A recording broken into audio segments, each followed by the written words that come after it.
Yes. So very good evening, doctors. I'm Dr. Stalin on behalf of Shield Healthcare, welcoming you all for the today's session. So I would like to start the session with the quote from our past president, Dr. APJ Abdul Kalam, that the purpose of education is to make good human beings with skill and expertise. So we have two experts today who are there to share their memories of their teachers with us. I would like to welcome our beloved Professor Dr. P.M. Gopinath sir, was president of Fertility Preservation Society of India and member International Fertility Preservation Society, founder secretary of IFS Tamil Nadu chapter, former professor and OG Madras Medical College, past president OXI. Sir has received various awards to his credit, and I would like to highlight the 2 awards like leading lights in the ERT awarded in IFS Annual Conference Cochin 2018 and awarded Icon of the Year of IVF South India in 2019. We welcome you, sir. And I will also welcome the other expert, Dr.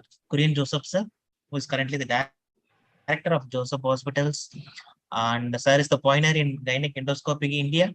Started training endoscopes in 1995. Have trained many doctors from India, abroad, and chairman of the endoscopic community. President Asia and Oceania Federation of Obstetrics and Gynecology, 2013-2015, International Society of Gynec Endoscopy, board member, and Sir was organizing chairman of AICOG 2015 at Chennai and chairman Tamil Nadu chapter of Indian Association of Gynec Endoscopy. So we welcome you, sir. I'm handing session to you for your sharing your experience with your teachers, sir. Welcome you, sir. Thank you. Good evening, Balaji. Good evening, Kurian. And it's been a great pleasure. And we just passed a Teachers' Day. I have received several quotes from several speakers. The one which inspired me very much was just saying a teacher presents the past and then reveals the present and then creates the future. That is something phenomenal about teachers. You, Kurian, you and I have been a teacher, have been a student in the years, and then we have been a mid-level teachers, admiring our senior teachers and observing the junior students. And then probably we have just become a mentor, observing the teachers and then observing the students as well. So it is really a pleasure having a chat with you about Teachers' Day today.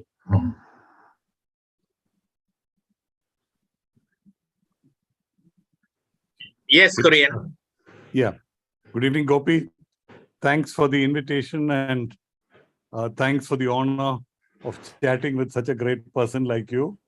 It was nice to be here, although it was at rather short notice. But anyway, I'm happy that I'm here. Well, looking back, those quotes and all that, unfortunately, I didn't have time to look at quotes. And I didn't have also time to prepare my dirty jokes. So you'll have to listen to what I say other than that. But if you say looking back, you go back to your student days. I think student days then and now are a little bit different. For simple things, one, we had to go out in search of knowledge. Today, everybody's knowledge comes off Google. I remember attending the class the whole of the third year in MBBS. At the end of the class, somebody says at night, 10 o'clock, somebody is taking class, we go run and sit and attend to it. Can you think of any of your present day colleagues doing that now? Very true, very true. We used to go and attend and listen, take notes, come. It used to be quite crazy. I also remember chances when somebody was doing a procedure like a radical hysterectomy. We will be standing on a stool, looking over many people's shoulders and see a little glimpse of the surgery going down. They will say, that is aorta, that is this thing. And we will have to say, oh, that is aorta, so nice. Today, people have it so nice that at times I feel jealous, but at times I feel they don't value it at all. What do you think of that? Very true, very true. I still remember when I was doing my senior house surgency, my professor, Dr. B. Palniappan, just wanted to publish a paper in which I was working with him on pseudo-Meek syndrome. That was the first publication. So I wanted to know about pseudo-Meek syndrome. I called one of our senior, Dr. Pandian, just asked him about the pseudo-Meek syndrome. So he told me today our director, F.S. Phillips, is taking a class on pseudo-Meek syndrome. Ovarian tumors. So you come and attend the class. So I went to IOG. There are lots of seniors there. I said, I wanted to attend the class. He said, you cannot come inside. You are not even a student, not even a postgraduate. You have to go and get a permission from the director. I didn't know about the seniority. So I walked into Dr. F.S. Phillips' office and then told, and I am a senior house surgeon. She asked me, you want to become a gynecologist? And I said, yes. Are you sure? Yes. You just want to emulate your professor? I was a little bit taken back and I just said, I smiled. Then she said, you go and sit in the library and read. I'm going to take a class today. So when I'm starting from my room, I will call you, then you just come there. So it happened at 2:30. 2:30, 3:30, 4:30, 5:30, nothing happened. I came down, asked Selvam. Selvam is the peon who is standing in front of the director's office. Selvam said, Amma irukranga sir. Then I went up and then again 6:30 and then 7:30. She just calls me and then she says, come to Gifford School. I don't know because I am not a KMC student. Then I asked Selvam how to go to Gifford School. Then there is a small bug-like van in which the UNICEF van, she will come. She asked me to sit next to the driver and took the class. But by the time I attended the class at 7:30, I was half asleep. She started at 7:30 and she finished at around 9:45. That was the class, and the whole gallery was full, So it was the first time I attended a class in MMC. And as you said, that was the interest with which we used to run for knowledge. And today you just touch Google and you get what you want. As you are talking, you will see your assistant or a PG searching in the cell phone and she will tell you what is it, So it was about this person you were talking, so many interesting incidents. When I joined as a PG, I wanted to do a project. I wanted to do my thesis on laparoscopy. So she said, but nobody is doing laparoscopy. I said, madam, if you want, I have a diagnostic laparoscope. I can put that in and see. So she looked at me straight and said, young man, if you put that laparoscope into a woman's aorta, I will be held responsible. So I said, yeah, I think we don't have much choice about it. So we will do that. So with that, she slowly gave me permission. So I was doing laparoscopy till days, you remember the family planning program. People started doing laparoscopy camps all over the place. Till one day I was in the labor room. I went up to report about some case to her, and then she was doing a diagnostic laparoscopy with one big queue behind her, all wanting to watch, because those days we didn't have the video and the beautiful pictures and all that. So all were watching, and then I went close and told her, ma'am, there's this problem in the labor room, this. So she looked at me and said, young man, you think you don't need to learn anything more about anatomy? Look through the picture. Look through the scope, see what there is in there. So I said, okay, ma'am. And then she said, this lady's got her abdominal cavity full of adhesions. So I peered into the scope, looked, and then to my horror, I found that the scope was still in the preperitoneal space. So when you look at the preperitoneal space, you'll see multiple strands of what look like adhesions. So what to do? Do I sit and say, oh, nice, madam, and all that? But I can't keep quiet. So I just took the scope and gave one push and entered into the peritoneal cavity. Then I told, madam, I think I've been able to move some of the adhesions. You can see now. And she took it and saw, and then looked at me and gave me the horrible look. I had to run before anything else happened. Those were very, very interesting times. Teaching seniors how to do laparoscopy also was an excellent learning curve for me. It taught me patience. Exactly. So So- during the camps only we had time to teach them, our teachers, how to put the trocar, because by the time I was trained, so I was a senior house surgeon in anesthesia, but the professors used to call me and then I will be teaching them how to put the trocar, So most of the time it will be a direct trocar in all the camps. Correct. So today, you see, they say it's a nightmare looking at the direct trocar. And we were wondering how to put the third instrument because we never used to have the video laparoscopy those days. Correct. That's right. Those days, I don't know if you were aware, Johns Hopkins had donated IOG a beautiful laparoscope set, which was never ever used in IOG. It was kept in a cupboard, and then I don't know what happened. I've seen the cupboard, I've seen the instruments once. But when I went again to try and see if I can resurrect it and set it up as at least as a part of a museum piece, nothing was found there. That was very, very sad. And those days, I don't know, people are aware, the seniors were deputed to go to Johns Hopkins in US, attend the course. After attending the course, when they come back, they're presented with an entire laparoscopy kit. So that was the state at that time. But going back further, in college, did you ever think that you would reach like this, or did you think you would go further up? Well, to be very honest, I really thought that somehow I will finish my DGO, compete with the people who are doing a DNC and MTP, and then try to survive among them. That was the standard at which I was looking. So even when I look at my professor was a glorious gentleman. But, in terms of the practice, when compared to the other female gynecologists, he was nowhere near them. I thought probably I will achieve that particular level, at least in my dream, And you will remember, we traveled with my professor to the first All India Obstetric and Gynae Congress in Chandigarh way back in 1980s. We had such wonderful time. We went by bus, you know that. No flight landing in and landing out, and all those things were historic. And we landed middle on one New Year's night at Delhi, at the heart of Connaught Place. Cold day. People from down south don't know how cold is. When the cold hits, only you know what happens. But then the positive parts of it is there also.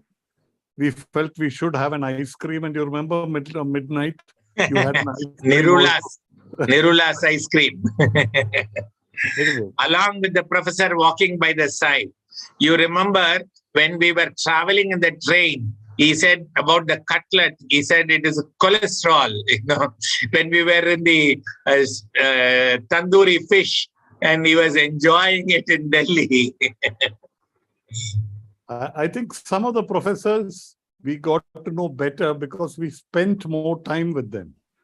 I think that's something which many of the students today do not get a chance.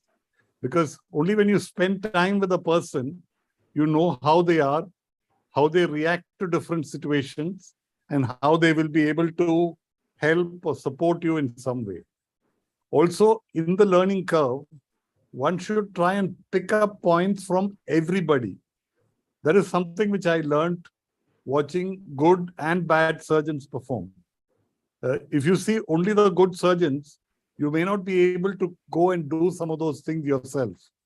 Because some of those things they do because they have a sort of God-given talent for that.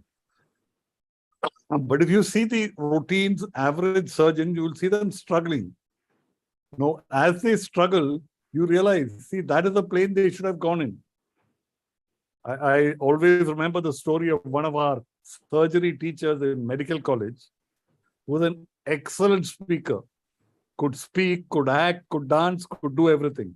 But the one thing he was terrible at doing was surgery. If he was doing surgery, he would not respect any tissue plane. Like dissecting out a hernia for him, if the whole field will look like a minefield. Because he would have cut all the possible vessels there, I don't know about the nerves, and I didn't have enough knowledge in those days to see how the post-op period was. So it's very difficult to figure out these things. And you, over the period of time, will realize this is the plane. And if you see the tissue plane, you can automatically dissect out and operate much better. Even today, when some of the juniors are doing a case, I tell them, see, that plane is looking at you. Why are you going and cutting in the wrong place? So they keep wondering, how the hell did you see that plane? You were just peeping out at one time. I watched the video from below and see surgery going up. I said, go to the left of it. The space is there. Go through that. Well, that is what they say comes with experience. But what is experience? Experience is learning from your own mistakes and trying to correct it out. So, Coming to the teaching of surgery, it was the beginning of laparoscopy. Leaving behind the laparoscopy, even for a normal cesarean section and complicated cesarean section, how did you felt our teachers taught us and how we are teaching others? I think our teachers taught us because there were very many cases then. It was not one case or two cases. On an average, 10 C-sections on duty time was quite normal. I think that number helped a lot because in each case, I noticed there were differences. That is why at times today I get very irritated with some people saying, you must do like this, you must do this, and you can do only this. That means they haven't seen enough of these cases. I know that you can, in an essentially uncomplicated cesarean, you can create absolute disaster by going a little laterally. And once you go laterally, you're in bigger trouble to try and rescue yourself from that situation. So that is the picture. Those days, I think the sheer number of doing more and more taught us how to get out of these things. But do you think that somebody handheld you and then taught you? People definitely taught us. The big teacher for me was initially my father. My father was very, very meticulous about what I had to do. For simple things, he will tell me not to go and put Alice forceps all over the cesarean wound. The reason he said is, your hands are fat, he would tell me. And with my fat hands, as I'm taking the suture, it'll get caught in all the alleys. So if you see me even today doing a C-section, I don't put a single instrument on the cesarean wound. I take a bite of the corner, somebody holds it up, and then I go right down and suture it. If a vessel is bleeding heavily, then possibly I'd put a hemostat on that alone. So this is the way we were taught. Today, because the people do not have number of cases to do, they're all stuck. And they have to take preventive measures because of lack of experience till they get experience. So this is where I like people like some of our current day greats like Professor Piley and people like that. Professor Piley is very insistent that when you're closing a cesarean wound, you must put a box suture to start with. The purpose of this box suture, initially I would say it's a waste of time.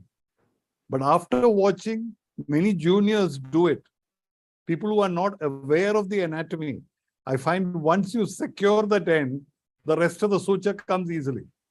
So like this, by a process of give and take, many of the things we learned there, we have to unlearn or we have to correct and we have to modify it to teach the people there today. When you're tying knots, many of us will say you must put 3 clamps, then cut between the second and third clamp. And then as you're tying it, open, close, one drama will go. That is, the inner clamp will come out. Then the next clamp will be there. Then you have to tie around it. But what I was noticing while doing this whole thing is that the entire pedicle you tie will become such a big bundle. And then as you are operating, something will get caught on that bundle and the whole suture will slip off. But then what I did not learn or did not, I assumed everybody was like me. Because I was used to just tying one tie, maybe 2 knots, or if somebody is watching, I may put a 3rd knot. With 3 knots, I was comfortable. But I was getting the tension of the suture, which many of these people are not able to do.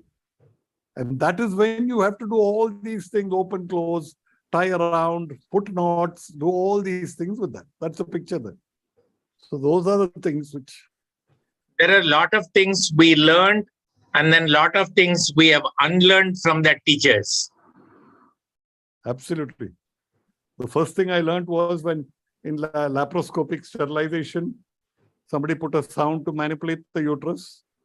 And You saw the sound. They perforated it. And the senior who was there was so upset because, perforation of the uterus is a crime anywhere and everywhere. So immediately she said, we must repair it. And to repair it those days in the, which was at H Theatre, you remember, where we used to do the family planning procedure. It was more like a veranda with very few instruments. So no instruments. How do we go down, pick up that perforated hole and suture it? So she said, get this instrument, get that instrument. Finally, the only instrument the nurse gave her was a sponge forceps.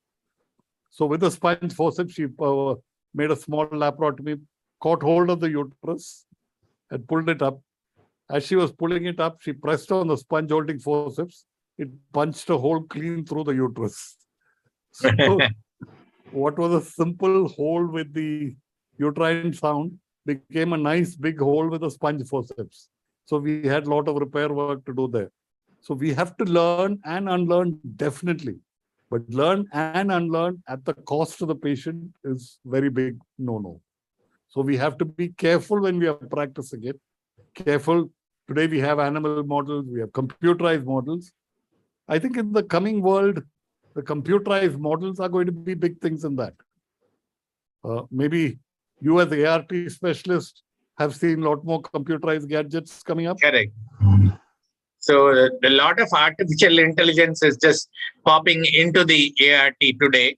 So those days it was, just a fantastic achievement of an IVF, where you see there are hundreds of IVF clinics here, and now artificial intelligence is coming. So the learning something new is very, very easy today when compared to those days.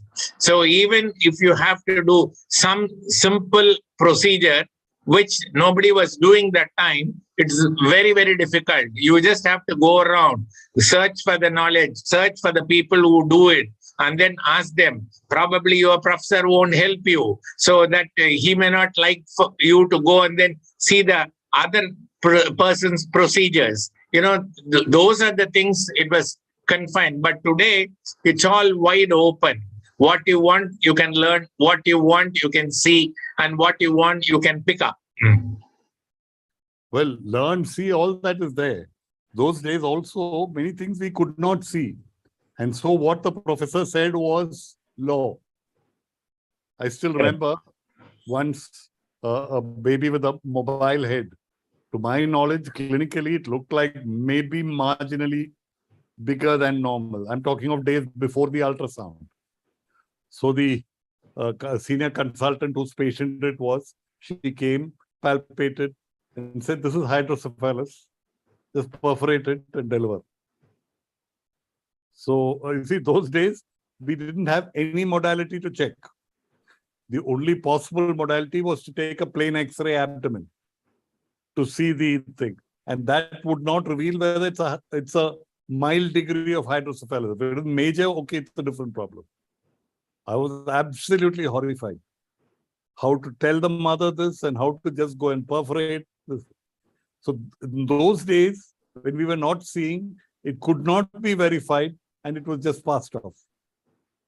Today, we cannot do things like that. Today, it has to be checked. It has to be cross-checked, verified. If not, we have all these wonderful litigations and things coming and troubling us permanently. So those were the ways in which things were happening, and one had to sit and see about that.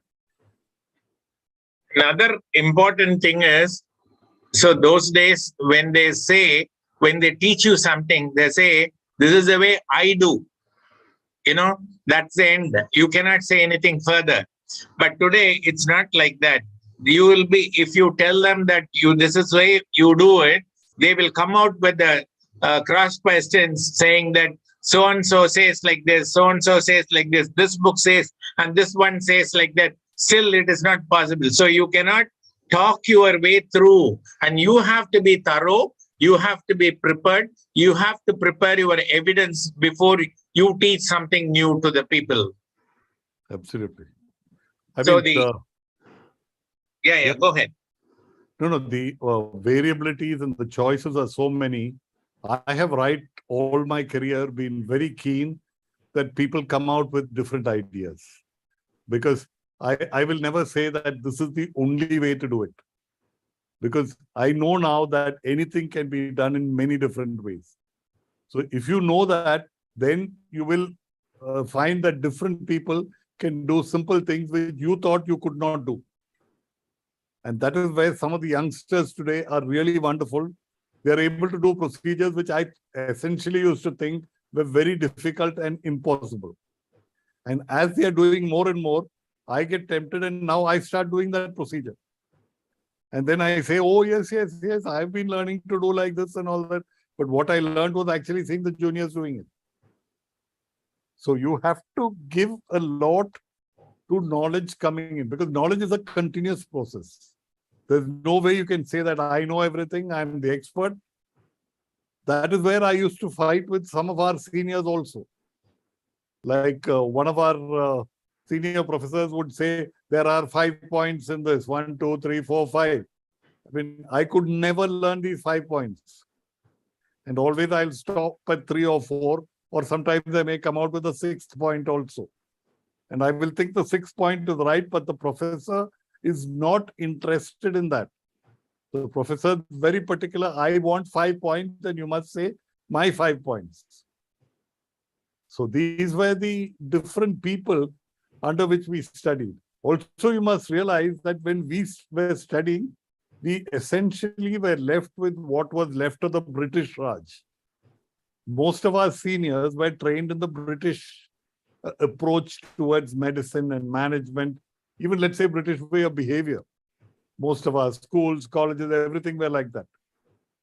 But now times have changed. You have all types of education coming in, from the Indian system to the British system to the American system. We have international curricula. All these things are changing the mind processes of many people. And you have to think wide now. You cannot say that this is the only one way of doing a thing, because that's difficult there with that. What do you recall of your examinations? Examinations are absolutely hilarious. I think examinations used to play on the mind more than anything else, especially when you have a clinical case and a viva and all that thrown in together. Today, I think if they keep examinations or rather examiners like they kept in those days, everybody will get thrown out. In my final year, MBBS for surgery, I got a Nepali woman with a multinodular goiter. Now, I don't know how you ask Nepali women about goiters, how you ask any symptoms like that. And they expected me to find out what the hell she had. It was impossible to do that. And I'll never forget it, because the examiner also was not very happy with me, gave me some pretty shabby marks in that. Luckily, in the other examiners, I was able to cover up and get away with it. But some situations, it is just your bad luck. Some situations, it's your extreme good luck. So these were all the things like, you remember those days in physiology, we had to do the cell count, everything, and show it to the examiner. When the examiner comes, they have to see the picture. But I had to go to MMC and do my exams. And I had a lucky microscope in which you focus and keep. When you look away, slowly the microscope will come down and settle on the slide. You can imagine the minute the microscope settles on the slide, all your hard effort is gone. And this was absolute chaos. And I thought I'm going to fail the exam, because I could do the whole procedure. I could count the cells, do everything. But I can't display it to the examiner, because when the examiner is coming, this damn thing would have just slid down and sat on that. It is just luck. So at some situations, you have to talk your way through. You have to talk your way. You have to also try and analyze the examiner, what the examiner is looking for. And based on that, if you go along that track, usually it helps you out. I've survived. I have been a survivor. I think you have also been a survivor. You've gone through some rotten instances. So that's the scene that's happened. That's true. You have a muscle curve, frog muscle curve on a drum in physiology, So you try to put up blotting paper, nothing will show. You pour water on that heart and then it will show you something, So those things were crazy. But those days, if you have analyzed and studied a subject for 5 years, those 5 minutes were not definitely enough to examine. Whereas today, the examination is something totally different. They have a bird's eye view of your ability to understand and then to aware about your awareness about the subject. But that was very difficult. And as you said, you need a lot of luck. You must have covered about 80% of the subject, and what will come only from the 10% which you have not covered. So today it's not like that. It's something like your ability to understand the subject is being evaluated now. The overall, you see the newer aspects like OSCE, where you don't have to sit and read and mug and then do it. You have to really understand your techniques and talents. That is really something nice. So to teach that, you need some extra skills. You have to become an actor. Yes. I think all MBBS students should be sent for acting. And if you start doing that, you'll perform much better. And you will see the mind of the audience and answer properly based on that. But what do you think of the new things where you have, say, like nurses who come to join and you ask them where they've been trained? They attended online classes only. That is now today you will see the online classes, even in MBBS, which runs through an online class where they have come on a COVID now. So they have been fighting for an equal chance to get graduated as a thing. It is very, very difficult. Then there is, we go through daily from morning 7 o'clock to 1 o'clock in the clinical side. Still, we miss so much and we cannot learn the whole thing. Then how can you do it in the online? So the absolute nonsense is to just get that knowledge through the online. Probably they can consult through the online. Do you remember any of your classes with Professor M.K. Krishna Menon? Oh, yes. I was an errand boy between Dr. Krishna Menon and my professor, Dr. B. Palniyappan. And every time when I just run with some paper to him, so when I come back, my professor will say, what did he say? I'll tell him that he made me sit. Oh, he asked you to sit. Then I'll say that one cook there came with one towel on top and just gave me a tea. Oh, then he will say, oh, that is Dr. Madhaviyamma, the great person, Very, very disciplined person. I still remember the last day he called me and he said, Gopinath, can you come and take me to maternity hospital? I heard Dr. Colin Srinivasan has been operated. I want to see her. So I took her and then I just went near the lift. So he said, you are waiting for the lift. It will stop 3 inches before the floor. It doesn't suit me. Let's walk it out. So we went down through the stairs and then we saw Dr. Collins, came back and then left him in his house in Punamalai High Road and came back. Such a prestigious and honorous position. And it's unimaginable to have such person as a teacher. But I don't think that we have the experience as a student under them. But we have heard such a lot about their teaching ability. I've attended a couple of Krishna Menon's classes. And one class which was absolutely mind-boggling was the a twin pregnancy, a clinical discussion. So somebody presented about it, and then he said, you're going to induce. And then he said, okay, the first patient, first twin goes into labor, you deliver the twin. Now, how much time will you wait for the next twin to come? That I realized later was one of his favorite questions. So the minute he asks that question, first person will say, I'll wait for half an hour. Then the next person will know that he wants a longer answer. So they will say 1 hour. Another will say 3 hours. Another will say 6 hours. So the ball will keep going around and around. And then he says there was a medico-legal instance where they came with a second of twin inside the uterus after 4 days. So is that an offense or not? The beauty of all these things is it makes you think. So that day evening, I would have gone and checked and seen after 4 days what would happen.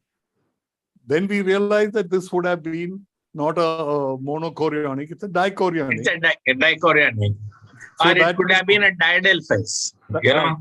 See, that's what I said. See, the beauty of this class, you understand later, is that it makes you think. And the minute you start thinking, I feel you're winning the battle. And if you ask me what a best teacher can do to you, is to make you think.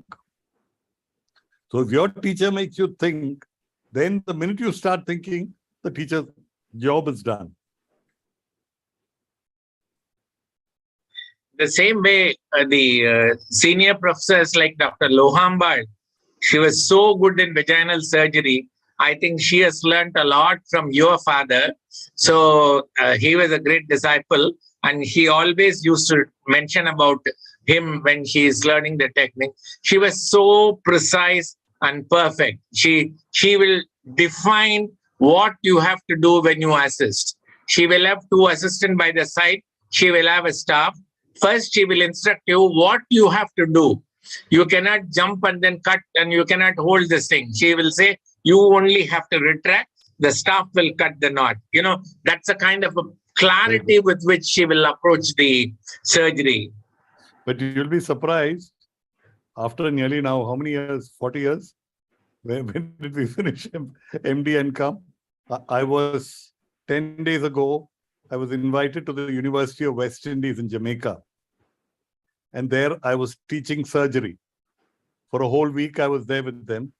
And you'll be surprised to know the surgery they wanted me to do again and again was to show them how I do vaginal hysterectomy. So I was thinking, here we have SOFC, GOFC, everything. They were so fascinated because West Indies patients are slightly big-made. Pathology was not the criteria. The thing is, it takes some time to find the cervix, some time to start the procedure, but it comes so beautifully. I think in the course of about 6 days, I've done around 10 vaginal hysterectomies, in addition to other laparoscopic procedures. But they were fascinated, and I'm saying, you are very casual about vaginal hysterectomy. But you can remember people there are so fascinated about the whole process. Said you've taken about 15 minutes or you've taken 20 minutes. You remember in KGH or vaginal hysterectomies and all that? We take about 20 minutes. Blood loss may be 100 ml. So then they took me further down because that place is also visited by many American consultants.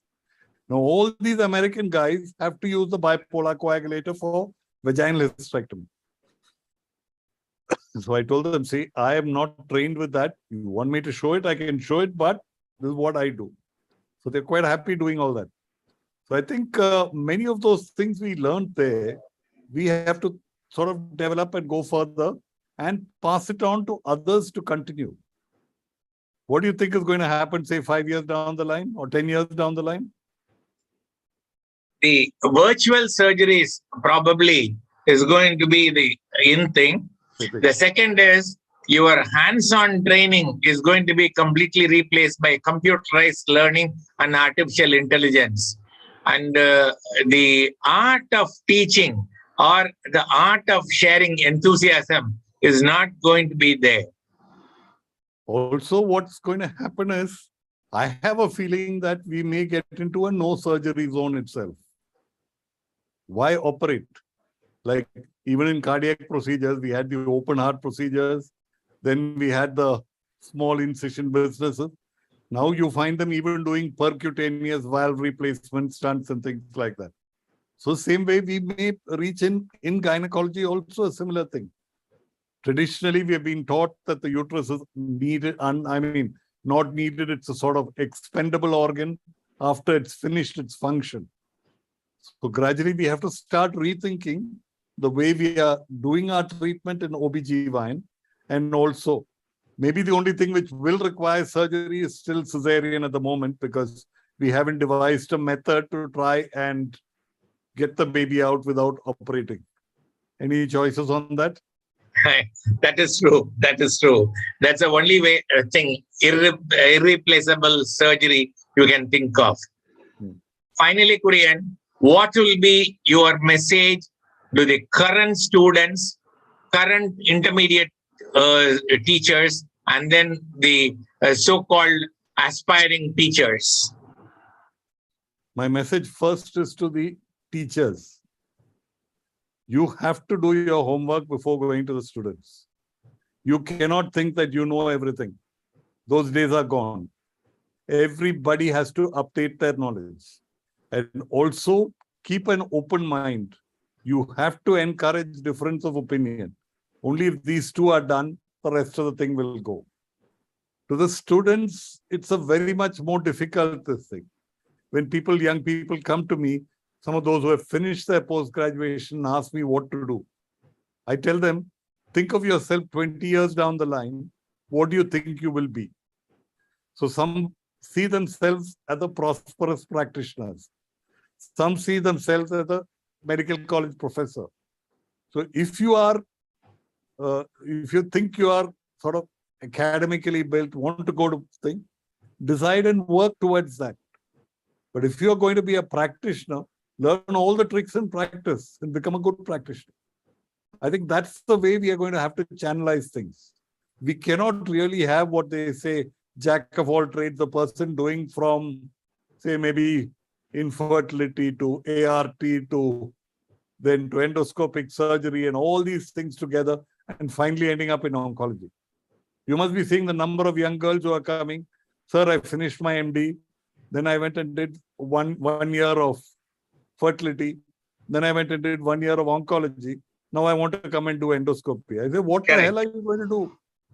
It's not the way we see so many people coming with different aspects. They don't have a focus.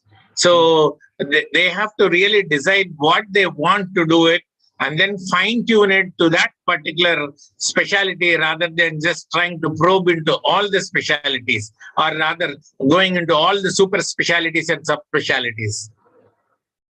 So that's good. Anybody wants to question Gopi on that?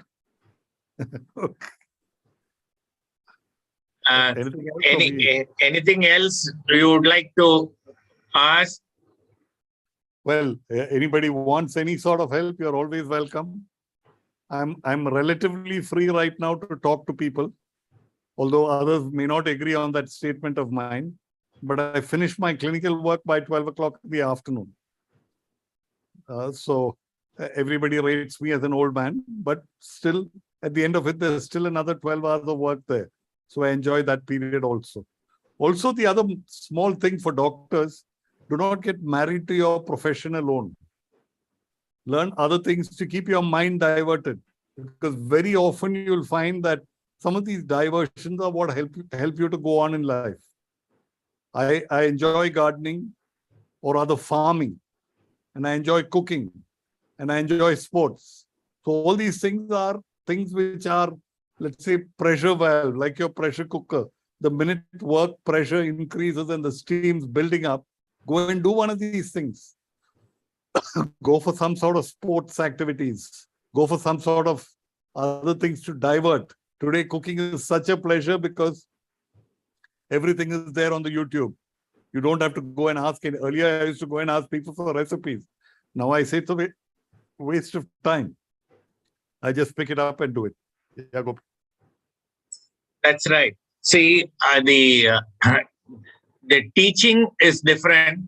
Teaching material is different. Teaching art is different. and then the perception of the students is different. So we cannot say that I have been teaching for 40 years and this is what I will teach and this is what you have to learn. Probably, as you said, for everything, we have to do the homework and we have to know what is expected out of you, what is their perception, and then we have to just plan it. So that's the way you have to go about, even if it happens to be a small, simple lecture. We really have to research the audience and then research the subject, prepare yourself, and then start teaching it. That's good.